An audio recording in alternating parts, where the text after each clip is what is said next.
اقول لك تغريده جون كوزاك اللي كتبها عن مقابله بايدن لنتنياهو. طبعا جون كوزاك ولا هو مصري ولا يعرف حاجه عن القضيه الفلسطينيه، بس عنده انسانيه. تعال شوف قال ايه في التغريده بتاعته وقارنها بكلام محمد صلاح اللي انا اتكلمت عليه امبارح وقلته كلام كويس.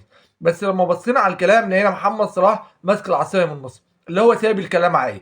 تحس ان هو طالع ان هو مجبر يقول الفيديو ده لان الجماهير ضغطت عليه، فطالع ايوه انا هقول فيديو وهعمل فيديو بس هعمله للكل. اسمع بقى تغريده جون كوزاك كان بيقول ايه. كانت رحلة بايدن كارثية، معانقة علنية لرئيس الوزراء الإسرائيلي الذي تحدث بلغة الإبادة الجماعية. أظهر الاهتمام بالضحايا الإسرائيليين وليس الفلسطينيين. كان بإمكانه أن يطلب مقابلة وفد من الفلسطينيين.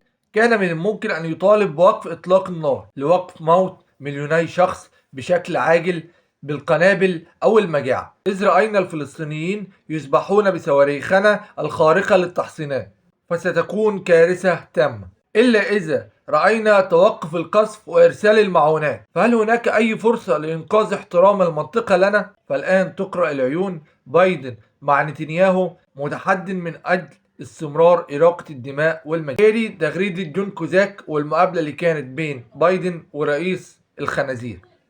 شفت الفرق بين الرسالة بتاعت واحد أصلا مش مصري ولا يعرف حاجة عن القضية، والفرق بين رسالة محمد صلاح اللي سايبها عايمة وللكل.